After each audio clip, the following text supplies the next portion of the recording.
This is a lecture from OpenTuition. To benefit from the lecture, you should download the free lecture notes from opentuition.com. Divisional performance measurement, because many companies are what we call divisionalized, in that you've separate parts of the company where the managers are responsible for their part, their division of the company, and we need to measure how well that division's doing and how well the manager is doing. Obviously, we'll have non-financial performance measures, and we've been through that in the previous chapter. But it's when we come to financial performance measures that we need to consider how we're going to measure how well the division is doing. Obviously, we want more profits, but just to measure purely on the profit would be misleading, because some divisions might be a lot bigger than other divisions. And if it's a much bigger division, and if we've invested much more in it, then we'll expect a bigger profit. And so we need to relate the profitability to the size of the division. And we can be division in several ways. They could be in different locations. I may have a company where one division is in one city. Perhaps it's a teaching company, and there's an office in one city teaching students, and there's another office in another city teaching students. They're all part of the same company, but again, I want to measure how well the individual divisions are doing. And again, one may be a lot bigger than the other, therefore we expect more profit. Or they can be divisions within the same building. An accounting firm is likely to have a tax division, an audit division, with managers responsible for each of them. Again, we want to measure how well the division, how well the managers are actually performing. And as I say, to measure purely on absolute profit would be silly. Bigger divisions, you expect more profit. And there are two standard measures you need to be aware of. And the first one is something called the return on investment,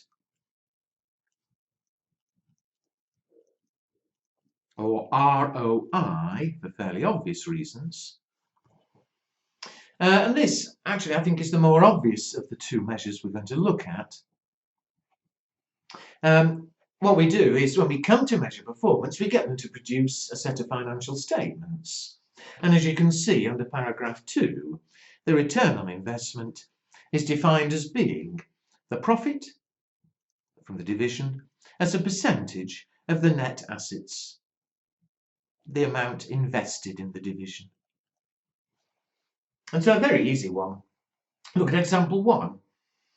A division reports a profit of 50,000. That's their accounting profit on net assets in their statement of financial position of 400,000.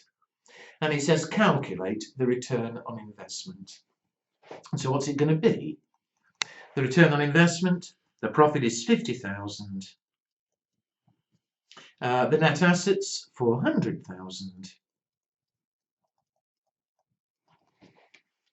And so 50 on 400, it's 12.5%. So that's the measure of performance. And standardly, year by year, when you're measuring how well the division's doing, you'd say, has the return on investment gone up? Good. Has it gone down? Bad. I think a fairly obvious measure, because it's identical, if you think back to an earlier chapter, to the return on capital employed. We don't talk here about capital employed because the division isn't a separate company. It doesn't have capital as such. It's the net assets, the amount the company has invested in that division. Well, that's fine. But there is another, I beg your pardon. It does obviously relate the profit to the size of the division. I said before, the more the net assets are, the bigger the division, the more profit you'd want. So instead of just looking at the 50,000 on its own, we're relating the two, we're doing it as a percentage. However, the other measure we might use is a little bit less obvious. It's not harder arithmetically, but a bit less obvious, and it's called residual income, or RI. And to explain what it is, look at example 2. A division reports a profit. It's the same question effectively, but a division reports a profit of 50,000 on net assets in their statement of financial position of 400,000. The company as a whole has a target rate of return of 10%. So the company's after a 10% return on its capital, and it says calculate the residual income of the division. Well, obviously we're interested in profits, and the profit is 50,000.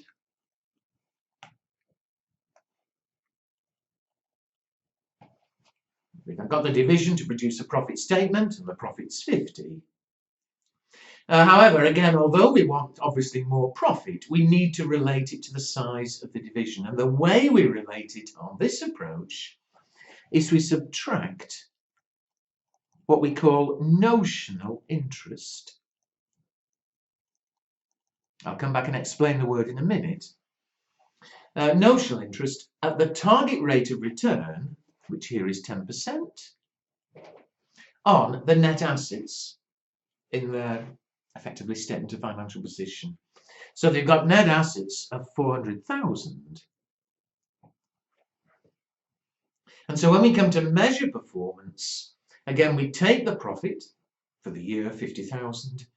We subtract interest at the target return on the net assets, so 40,000. And what's left, here 10,000, is the residual income.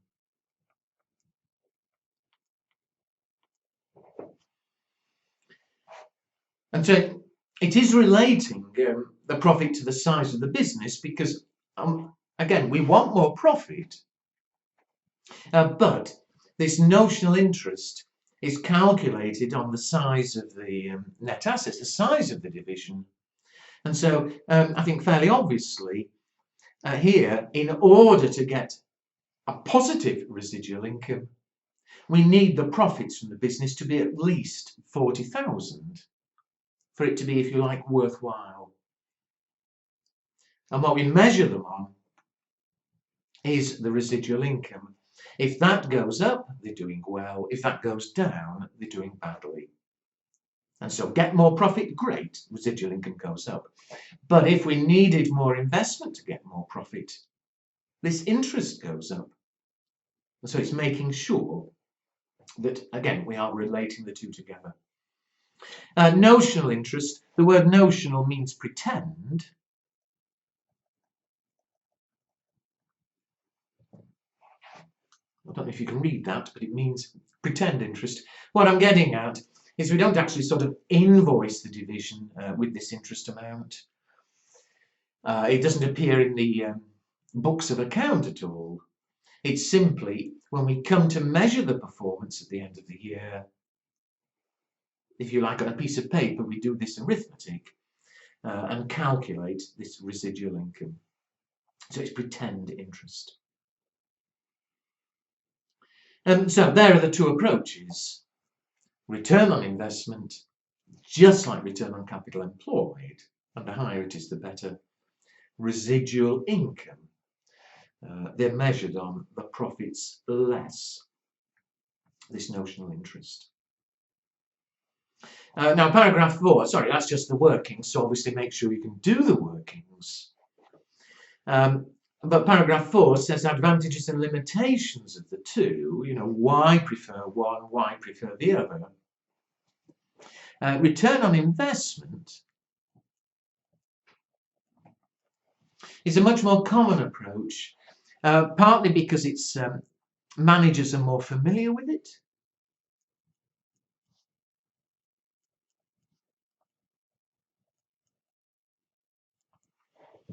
I think most managers, even if they're non-accountants, will have heard of the return on capital employed, and even if they haven't, it seems fairly obvious, I think, what we're doing. Whereas although residual income isn't difficult arithmetically, it does look a bit unusual. It's not as easy perhaps to understand. So that's good. Another reason for choosing return on investment is it's better when comparing divisions of different sizes.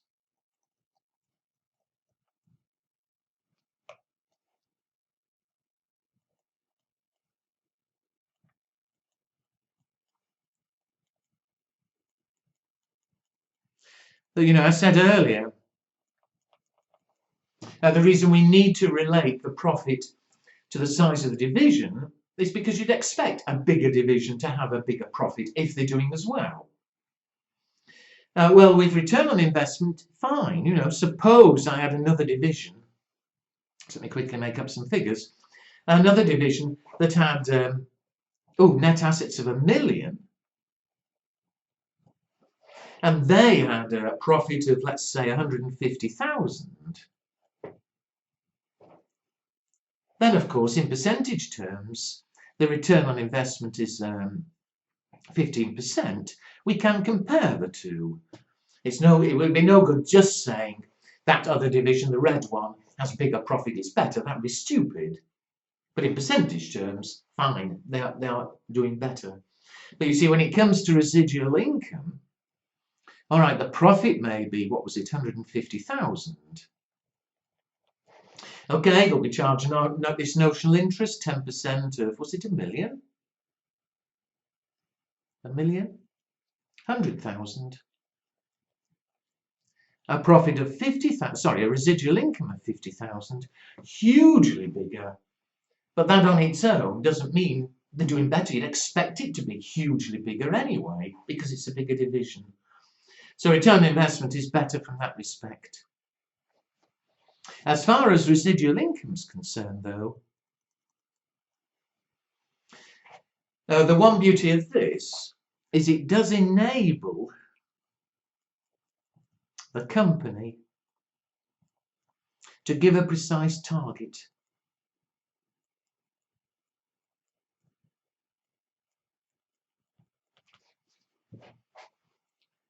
We've said the target return is 10%.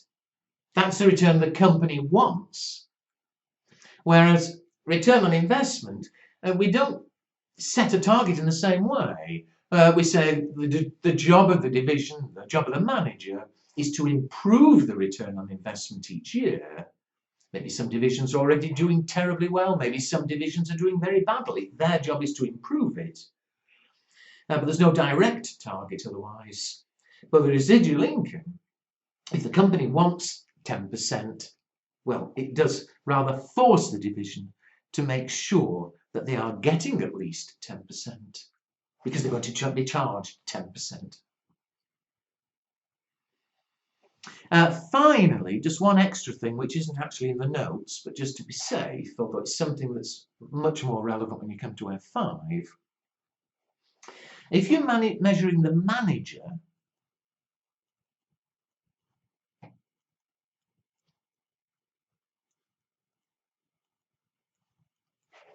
you see, there's two things here. You want to measure that the division's doing well, but maybe you want to measure that the manager is doing a good job. There's one thing we need to be careful of if we're measuring the manager, that whichever method we're using, return on investment or residual income, we only consider what we call controllable profits.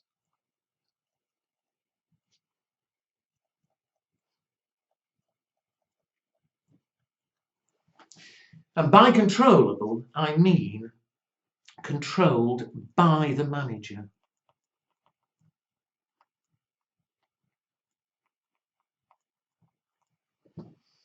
And what I mean by that, you see, ideally in a division, the manager is responsible for all the costs and all the revenues.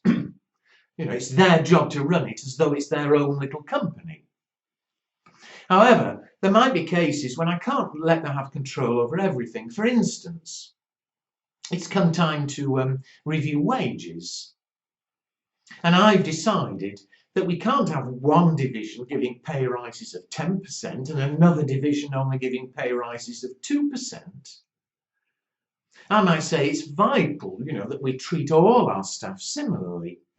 And so maybe I, as managing director, and maybe I say, right, everybody will get a wage rise of 5%. I'll effectively fix the wages.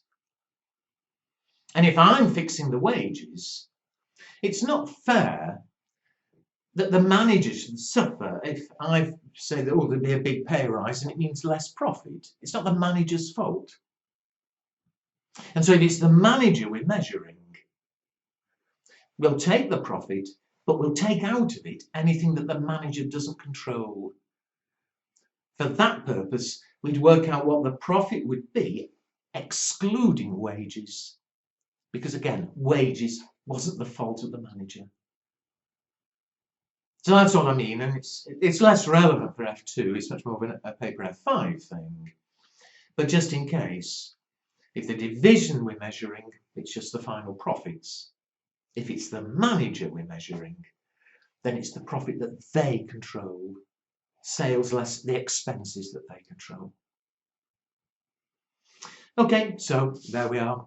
Not a lot there, but do learn, obviously, what we mean by return on investment and residual income.